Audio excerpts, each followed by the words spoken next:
Kitab Amsal. Kata Amsal biasanya mengacu pada pepatah singkat yang menawarkan semacam hikmat. Dan kitab ini berisi banyak hikmat. Tapi hampir semuanya ada di bagian tengah kitab, yaitu di pasal 10 sampai 29. Namun ada jauh lebih banyak hal yang terkandung dalam kitab Amsal, terutama di bagian awal, pasal 1 sampai 9, dan kesimpulan pasal 30 dan 31. Kitab ini dirancang dengan sebuah pendahuluan, pasal 1 ayat 1 sampai 9, dan bagian ini menghubungkan kitab ini dengan Raja Salomo. Mari kita ingat kembali kisah dalam 1 Raja-Raja pasal 3, Salomo meminta hikmat kepada Tuhan untuk memimpin bangsa Israel dengan baik. Dan Salomo pun dikenal sebagai orang paling bijaksana di masa peradaban kuno, dan kita dapati di 1 Raja-Raja pasal 4, bahwa dia menulis ribuan amsal dan puisi, serta mengumpulkan pengetahuan tentang tumbuhan dan binatang. Jadi Salomo menjadi sumber dari tulisan-tulisan hikmat bangsa Israel. Meskipun tidak semua materi dalam kitab ini ditulis sendiri oleh Salomo. Dia adalah asal-muasal dimulainya tradisi hikmat bangsa Israel. Di bagian pendahuluan dikatakan bahwa dengan membaca kitab ini, kita juga bisa memperoleh hikmat. Nah, hikmat bagi sebagian besar dari kita berarti pengetahuan. Tetapi sebenarnya kata Ibrani, hokmah, memiliki arti lebih dari sekedar aktivitas mental, tetapi juga suatu tindakan. Jadi pikirkan tentang keahlian atau penerapan ilmu. Inilah alasannya mengapa dalam kitab Keluaran pasal 31, para seniman dan pengrajin di Israel dikatakan memiliki hokmah. Jadi tujuan dari kitab ini adalah untuk membantu kita mengembangkan seperangkat keterampilan praktis untuk hidup dengan baik di dunia milik Tuhan, dan ini terkait dengan gagasan kunci lainnya dalam pendahuluan, yaitu takut akan Tuhan. Nah, kata takut di sini bukanlah tentang teror, tetapi tentang rasa hormat yang sehat dan kekaguman kepada Tuhan, dan tentang kedudukan kita di alam semesta. Ini adalah pola pikir moral yang mengakui bahwa saya bukan Tuhan, dan bahwa saya tidak bisa menciptakan definisi saya sendiri tentang baik dan buruk, atau benar dan salah. Sebaliknya, saya harus merendahkan diri di hadapan Tuhan dan menerima definisi Tuhan tentang benar dan salah, meskipun hal itu tidak nyaman untuk saya. Nah, pendahuluan ini membawa kita pada bagian besar pertama kitab ini, yaitu pasal 1 sampai 9, yang tidak berisi satu baris pendek kata-kata hikmat. Sebaliknya, kita justru menemukan 10 nasihat dari seorang ayah kepada anaknya, tentang bagaimana seorang anak harus mendengarkan hikmat dan menumbuhkan rasa takut akan Tuhan dan taat kepadanya, yang artinya hidup dengan penuh kebajikan dan integritas dan kemurahan hati yang kesemuanya mengarah pada kesuksesan dan kedamaian. Sang ayah juga memperingatkan anaknya tentang kebodohan dan keputusan jahat dan konyol yang akan menumbuhkan egoisme dan kesombongan yang kesemuanya mengarah pada kehancuran dan rasa malu. Jadi seorang anak harus membuat pencarian kebijaksanaan dan rasa takut akan Tuhan sebagai tujuan tertinggi dalam hidupnya. Dan cara berpikir ini membentuk logika moral keseluruhan kitab ini.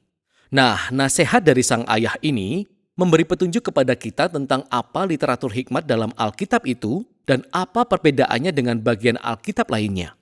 Kitab-kitab ini mengulas tentang bagaimana hidup dengan baik di dunia milik Allah, tetapi hikmat tidak sama dengan hukum, seperti yang diberikan Musa kepada bangsa Israel di Gunung Sinai. Dan hikmat juga tidak sama dengan nubuatan atau ucapan ilahi kepada umat Allah. Sebaliknya, literatur hikmat merupakan akumulasi wawasan umat Allah dari generasi ke generasi tentang bagaimana hidup dengan penuh rasa hormat kepada Tuhan dan sesama. Demikianlah melalui kitab Amsal ini, sekarang kata-kata hikmat manusia dimasukkan sebagai firman dan hikmat Allah kepada umatnya, yang menghubungkan ke hal lain yang akan kita temukan di pasal 1 sampai 9. Ada 4 puisi dari wanita hikmat. Di sini, hikmat telah dipersonifikasikan secara puitis sebagai seorang wanita yang meminta umat manusia untuk memperhatikan dan mencarinya. Hikmat mengatakan bahwa dia ditenun ke dalam jaringan alam semesta. Dan karena itu, ketika kita melihat seseorang membuat keputusan yang bijak, ia mengandalkan hikmat. Jadi jika kita melihat seseorang yang bermurah hati atau memiliki integritas seksual atau menegakkan keadilan, ia sedang menggunakan hikmat.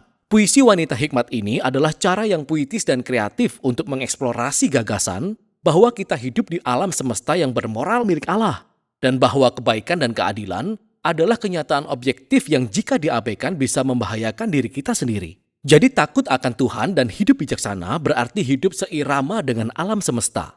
Nah, 2 rangkaian nasihat dari sang ayah dan wanita hikmat ini menciptakan klaim yang kuat tentang kitab ini sehingga kita tidak sekedar membaca nasihat yang baik, tetapi kita sedang membaca undangan Allah untuk belajar hikmat dari generasi-generasi sebelumnya. Sehingga di bagian selanjutnya dari kitab ini, di pasal 10-29, kita menemukan ratusan Amsal kuno dan semuanya menerapkan hikmat dengan takut akan Tuhan dalam setiap aspek kehidupan yang bisa kita bayangkan. Keluarga, pekerjaan, lingkungan, persahabatan, seks, pernikahan, uang, amarah, pengampunan, alkohol, hutang, semuanya. Dan semua ini disaring melalui sistem nilai di Amsal 1-9. Nah, semua Amsal ini sangat singkat, mudah diingat, dan sebenarnya bagian kitab ini dimaksudkan untuk menjadi sebuah referensi yang bisa kita baca berkali-kali sepanjang tahun. Dan hal ini menimbulkan masalah penting tentang bagaimana cara yang benar untuk membaca Amsal-Amsal ini. Pertama-tama, sejatinya semua Amsal adalah tentang probabilitas. Jadi kita takut akan Tuhan dan kita membuat pilihan-pilihan yang bijak dan baik, kehidupan kita kemungkinan besar akan berjalan dengan baik. Dan jika kita tidak takut akan Tuhan, kita bodoh.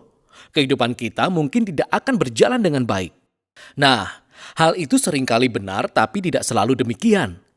Ini menuntun kita ke poin berikutnya, yaitu bahwa Amsal-Amsal bukanlah janji-janji, bukanlah rumus-rumus kesuksesan. Jadi beberapa Amsal misalnya, takut akan Tuhan memperpanjang umur, tetapi tahun-tahun orang fasik diperpendek.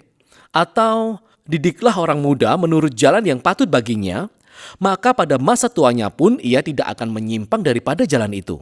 Jadi iya, takut akan Tuhan dan menjadi orang yang bermoral sepertinya akan memperpanjang hidup kita. Dan membesarkan anak-anak di rumah yang penuh kasih sayang akan membentuk mereka menjadi orang yang baik. Tapi tidak ada jaminan untuk itu. Banyak hal bisa dan seringkali berjalan keliru dalam dunia kita. Dan terakhir, Amsal berfokus pada peraturan umum dan bukan pada hal-hal pengecualian yang sangat banyak jumlahnya. Dan kitab-kitab hikmat sebenarnya tidak mengabaikan hal itu. Pengecualiannya terdapat pada kitab-kitab hikmat lainnya, yaitu Ayub dan Pengkhotbah. Dan secara serempak, kitab-kitab ini mengakui bahwa hidup itu terlalu rumit untuk dirumuskan secara sederhana. Karena itulah kita membutuhkan semua kitab hikmat untuk mendapatkan gambaran yang lebih besar. Ini semua menuntun ke bagian akhir kitab ini.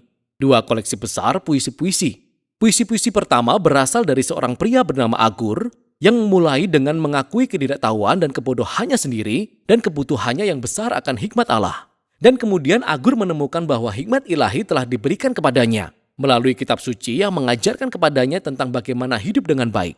Maka Agur disuguhkan kepada kita sebagai teladan bagi pembaca kitab Amsal. Seseorang yang selalu terbuka untuk mendengarkan hikmat Allah melalui kitab suci.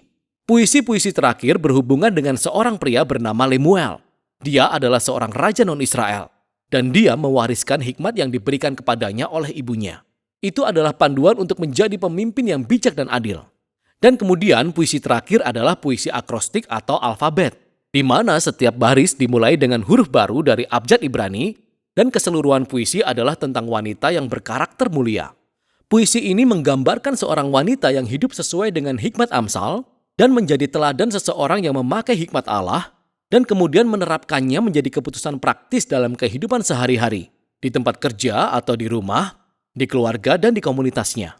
Jadi kitab ini diawali dengan nasihat dari seorang ayah kepada anaknya tentang mendengarkan wanita hikmat. Dan sekarang, kitab ini ditutup dengan menyuguhkan kata-kata dari seorang ibu kepada anaknya tentang seorang wanita yang hidup dengan bijak. Kitab Amsal diperuntukkan bagi semua orang di setiap musim kehidupan. Ini adalah panduan untuk hidup dengan bijak dan baik di dunia baik milik Allah. Dan itulah isi kitab Amsal.